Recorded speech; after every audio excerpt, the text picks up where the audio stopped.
जय श्री राधे राधे दोस्तों, आप सभी का आपके अपने YouTube चैनल अध्यात्म भक्ति में बहुत बहुत स्वागत है। आइए आज आप सब सुनेंगे श्रावण मास महात्म्य कथा में 12वें अध्याय की कथा।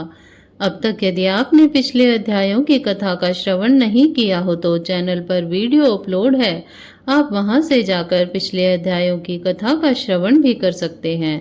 तो आइए सुनते हैं श्रावण मास महात्म्य कथा में 12वें अध्याय की कथा।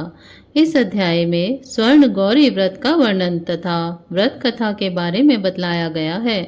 तो बोलिए प्रेम से भगवान भोलेनाथ की जय, माता पार्वती की जय, सर्व देवी देवताओं की जय।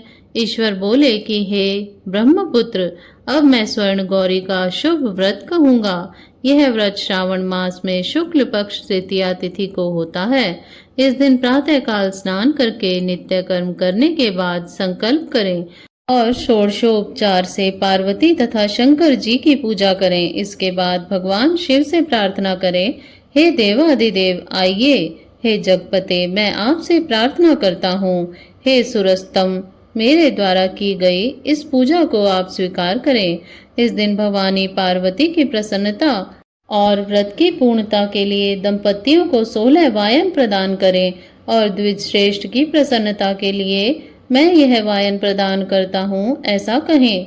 चावल के चूर्ण के 16 पकवानों से 16 बांस की टोकरियों को भरकर तथा उन्हें वस्त्र आदि से युक्त करें और पुनः 16 द्विज दंपतियों को बुलाकर इस प्रकार कहते हुए प्रदान करें, व्रत की संपूर्णता के लिए मैं ब्राह्मणों को यह प्रदान कर रहा हूँ। मेरे कार्य की समृद्धि के लिए सुंदर अलंकारों से विभूषित तथा पतिव्रत से सुशोभित ये शोभामयी सुहागिन स्त्रियां इन्हें ग्रहण करें। इस प्रकार 16 वर्ष अथवा 8 वर्ष या 4 वर्ष या 1 वर्ष तक इस व्रत को करके शीघ्र ही इसका उद्यापन कर देना चाहिए। पूजा के अनंतर कथा का श्रवण करके वाचक की विविध पूजा करनी चाहिए। सनत कुमार बोले, हे प्रभु, इस व्रत को सर्वप्रथम किसने किया, इसका महात्म्य कैसा है और इसका उद्यापन किस प्रकार करना चाहिए, यह सब आप मुझसे बताएं।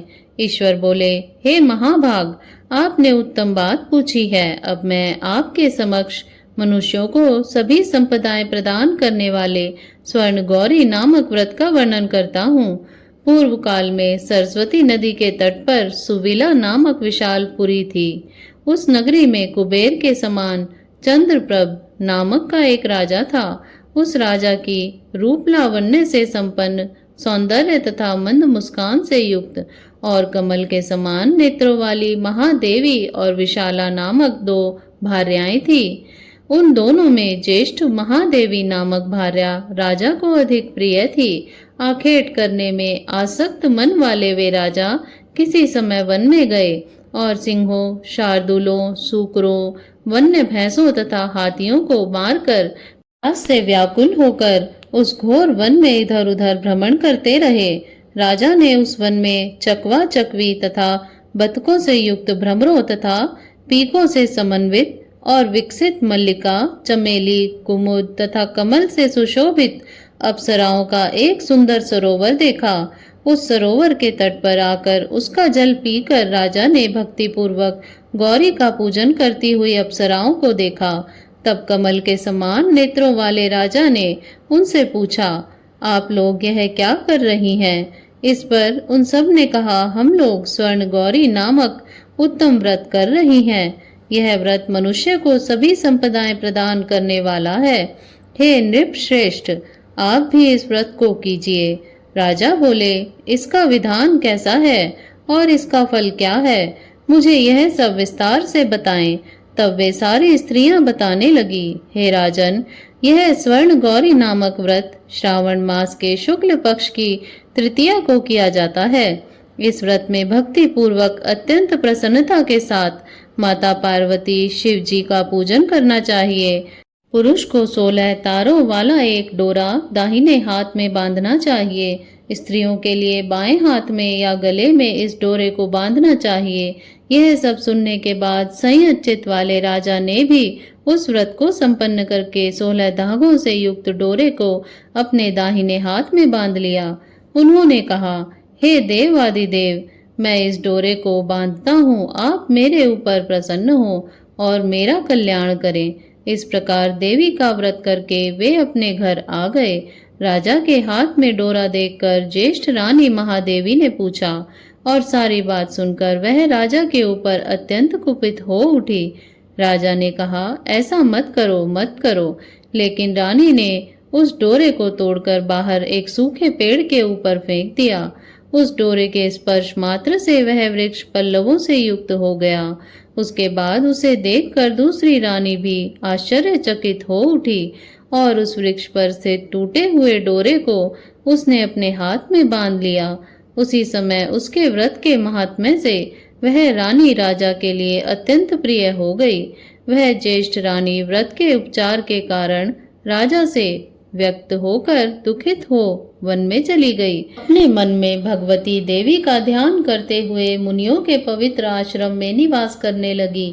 कहीं कहीं श्रेष्ठ मुनियों के द्वारा यह कहकर आश्रम में रहने से रोक दी जाती थी कि हे पापिन, अपनी इच्छा के अनुसार यहाँ से चली जाओ।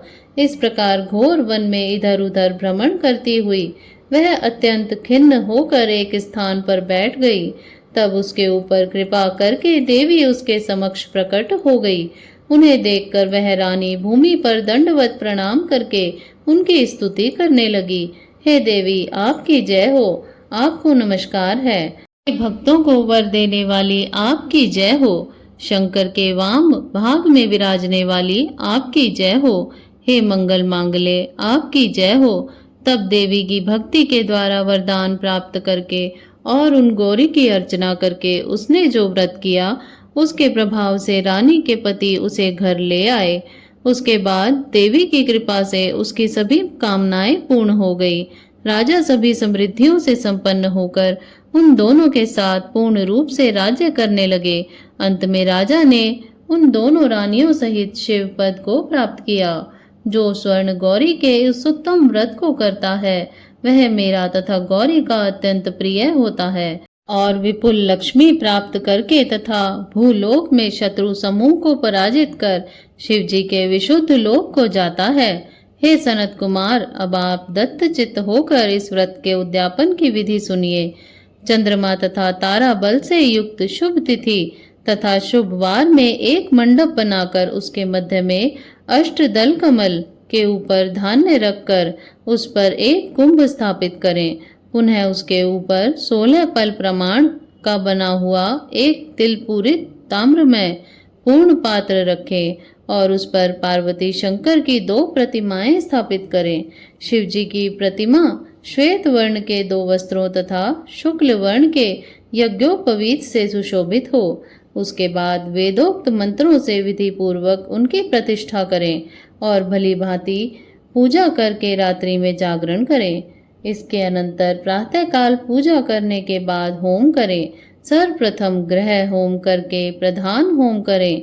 हवन के लिए यव मिश्रित तिल घृत से पूर्ण रूप से सशक्त होना चाहिए। 1000 अथवा 100 आहुति डालनी चाहिए। इसके बाद वस्त्र अलंकार तथा गौ के द्वारा आचार्य की पूजा करनी चाहिए और वायन प्रदान करना चाहिए। इसके बाद ब्राह्मणों को भोजन कराना चाहिए। साथ ही 16 दंपतियों को भी भोजन कराना चाहिए। अपने द्रव सामर्थ्य के अनुसार उन्हें भूयसी दक्षिणा देनी चाहिए।